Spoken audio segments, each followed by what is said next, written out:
Hi, hello ಎಲ್ರಿಗೂ ನಮಸ್ಕಾರ. ಎಲ್ಲರೂ ಹೇಗಿದ್ದೀರಾ? ಎಲ್ಲರೂ ಚೆನ್ನಾಗಿದ್ದೀರಾ ಅಂತ ಅನ್ಕೊತೀನಿ. ನಾನು ಕೂಡ ಚೆನ್ನಾಗಿದ್ದೀನಿ. And welcome back to Sumarani YouTube channel. ಎಲ್ರಿಗೂ ಹೊಸ ವರ್ಷ ಯುಗಾದಿ ಹಬ್ಬದ ಶುಭಾಶಯಗಳು. ನಾವು ಯುಗಾದಿ ಹಬ್ಬನ ರಾಮನಗರದಲ್ಲಿ ಹಬ್ಬ ಮಾಡಿಬಿಟ್ಟು ಸಂಜೆ ಮೇಲೆ ಊರಿಗೆ ಬಂದ್ವಿ. ಇವತ್ತು ಹೊಸ್ದಡ್ಕು ಅಜ್ಜಿ ಊರಲ್ಲಿರೋದ್ರಿಂದ ನಾವು ಇಲ್ಲೇ ಹೊಸ್ದಡ್ಕನ್ನ ಮಾಡೋಣ ಅಂತ ಬಂದ್ವಿ. ಲಾಸ್ಟ್ ಟೈಮ್ ಅಜ್ಜಿ ರಾಮನಗರಕ್ಕೆ ಬಂದಾಗ ಹುಷಾರ್ ತಪ್ಪಿಬಿಟ್ಟಿದ್ರು. ಅವ್ರಿಗೆ ರಾಮನಗರದಲ್ಲಿ ಅಡ್ಜಸ್ಟ್ ಆಗಲ್ಲ. ಹಬ್ಬಕ್ಕೆ ಬಾರವ್ವ ಅಂತ ಹೇಳಿದ್ರೂ ಬರಲಿಲ್ಲ. ನಾನು ಇಲ್ಲೇ ಇರ್ತೀನಿ ಹೋಗು, ಒಂದು ಕೋಳಿ ತಗೊಂಡು ಮಾಡ್ಕೊತೀನಿ ಅಂತ ಹೇಳಿದ್ರು. ಮತ್ತು ಮಾಂಸದ ಚೀಟಿ, ಊರಲ್ಲಿ ಚೀಟಿ ಹಾಕ್ತಾರಲ್ವ ಮಾಂಸದ್ದು, ಆ ಚೀಟಿನ ಅಮ್ಮ ಬೇಡ ಬೇಡ ಅಂತಂದರು. ಅಜ್ಜಿ ಹಾಕ್ಕೊಂಡಿದ್ರು. ಅದನ್ನು ತಗೊಂಬರೋದಕ್ಕೆ ಬೇರೆ ನಾವು ಊರಿಗೆ ಬರಬೇಕಾಗಿತ್ತು. ಅಜ್ಜಿನೂ ಬೇರೆ ಇಲ್ಲೇ ಇದ್ರಲ್ವ, ಅದಕ್ಕೋಸ್ಕರ ನಾವು ಇಲ್ಲಿ ಊರಲ್ಲೇ ಹೊಸ್ದಳಕ್ನ ಮಾಡೋಣ ಅಂತ ಅಂದ್ಬಿಟ್ಟು ಬಂದ್ವಿ. ಇವಾಗ ಟೈಮು 8 ಗಂಟೆ ಆಗಿದೆ. ನಾನು 5:30, 6 ಗಂಟೆಗೇ ಎದ್ದು ಮನೆಯೆಲ್ಲ ಕ್ಲೀನ್ ಮಾಡಿಬಿಟ್ಟು ಮತ್ತೆ ಸ್ವಲ್ಪ ಹೊತ್ತು ಮಲ್ಕೊಳ್ಳೋಣ ಅಂತ ಮಲ್ಕೊಂಡಿದ್ದೆ. ಕ್ಲೀನಿಂಗ್ ವೀಡಿಯೋ ಮಾಡೋಕ್ಕೆ ಹೋಗಲಿಲ್ಲ. ಯಾಕಂದರೆ ವೀಡಿಯೋ ತುಂಬ ಲಾಂಗ್ ಆಗಿಬಿಡುತ್ತೆ. ಎಡಿಟ್ ಮಾಡಿ ಹಾಕೋದಕ್ಕೆ ಅಷ್ಟು ಟೈಮ್ ಇರಲಿಲ್ಲ. ಅದಕ್ಕೋಸ್ಕರ ಇವಾಗ ಎದ್ಬಿಟ್ಟು ಫ್ರೆಶ್ ಅಪ್ ಆಗ್ತಾಯಿದ್ದೀನಿ. ನನಗೆ ಈ ಥರ ಹೊರಗಡೆ ಕೂತ್ಕೊಂಡು ಮುಖ ತೊಳೆಯೋದಂದರೆ ಇಷ್ಟ. ಅಟ್ಯಾಚ್ ಬಾತ್ರೂಮ್ ಇರೋದ್ರಿಂದ ಎಲ್ಲರೂ ಒಂದೇ ಬಾತ್ರೂಮ್ ಯೂಸ್ ಮಾಡ್ತಾರಲ್ವ, ಅದಕ್ಕೋಸ್ಕರ ನನಗೆ ಅಷ್ಟು ಇಷ್ಟ ಆಗೋದಿಲ್ಲ. ಸುಮಾರು ಜನ ಇನ್ಸ್ಟಾಗ್ರಾಮದಲ್ಲಿ ನೀವು ಯಾಕೆ ಆಚೆ ಬಂದು ಮುಖ ತೊಳಿತೀರಾ, ಬಾತ್ರೂಮ್ ಇಲ್ವಾ ಅಂತ ಕೇಳ್ತಾಯಿದ್ರು. ದೇವಸ್ಥಾನ ಬೀದಿಲಿ ಒಬ್ಬರು ಅಕ್ಕ ಇದ್ದಾರೆ. ಅವರು ಮಾಂಸದ ಚೀಟಿ ಮಾಡ್ತಾರೆ. ಅವ್ರ ಹತ್ರ ಚೀಟಿ ಹಾಕ್ಕೊಂಡಿದ್ವಿ. ಚೀಟಿದು ಮಾಂಸ 4 ಕೆಜಿ ಬಂದಿದೆ. ಅದಕ್ಕೋಸ್ಕರ ಕೋಳಿ ತೊಗೊತಾ ಇಲ್ಲ. ಬರೀ ಇವತ್ತೆಲ್ಲ ಫುಲ್ಲು ಮಟನ್ನೇ ಮಾಡ್ಕೊಳ್ಳೋಣ ಅಂತ ಹೇಳ್ಬಿಟ್ಟು. ಯಾಕಂದರೆ ಕೋಳಿ ತೊಗೊಬಂದರೆ ಇದು ಮಾಂಸ ಎಲ್ಲ ಹಂಗೆ ಉಳ್ಕೊಂಬಿಡುತ್ತೆ, ಖಾಲಿ ಆಗಲ್ಲ.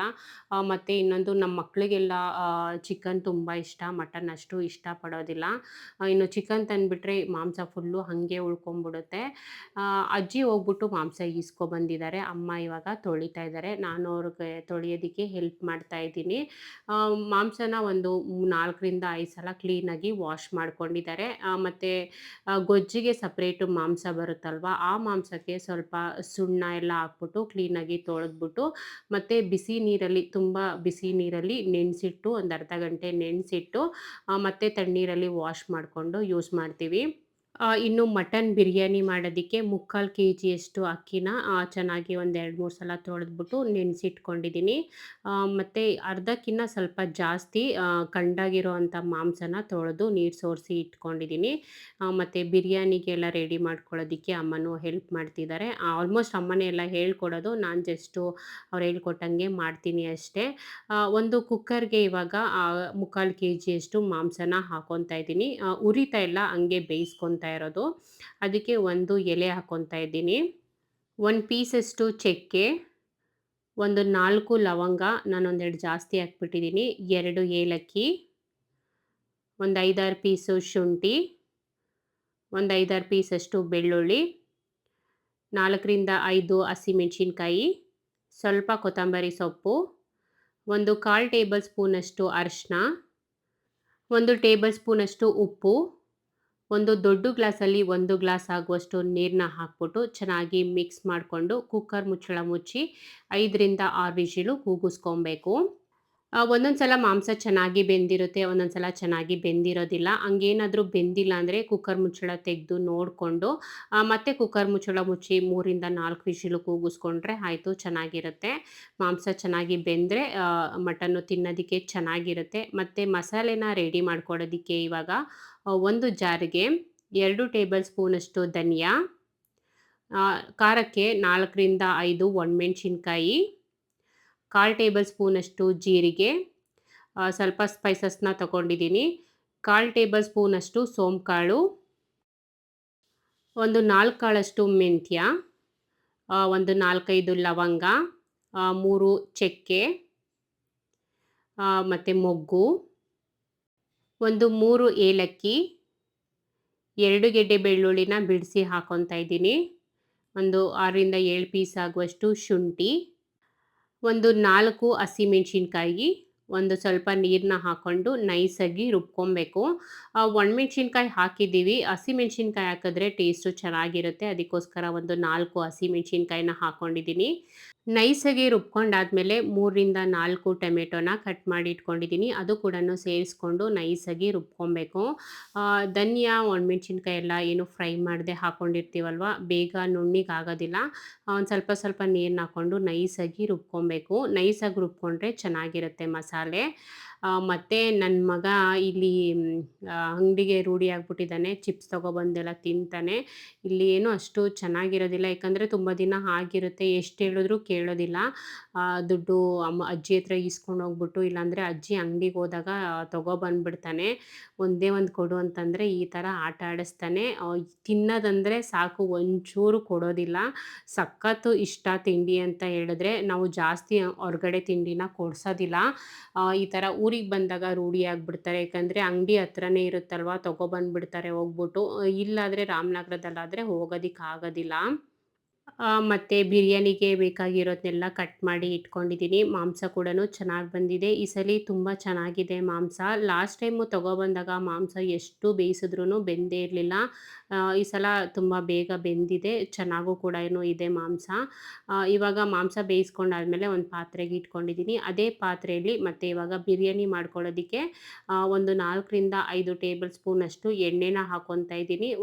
ಎಣ್ಣೆ ಬಿಸಿ ಆದಮೇಲೆ ಒಂದು ಎಲೆನ ಹಾಕ್ಕೊಂಡಿದ್ದೀನಿ. 2 ಈರುಳ್ಳಿನ ಸಣ್ಣದಾಗಿ ಕಟ್ ಮಾಡಿ ಇಟ್ಕೊಂಡಿದ್ದೀನಿ. ಅದನ್ನು ಹಾಕ್ಕೊಂಡು ಎಣ್ಣೆಲಿ ಚೆನ್ನಾಗಿ ಫ್ರೈ ಮಾಡ್ಕೊತಾ ಇದ್ದೀನಿ.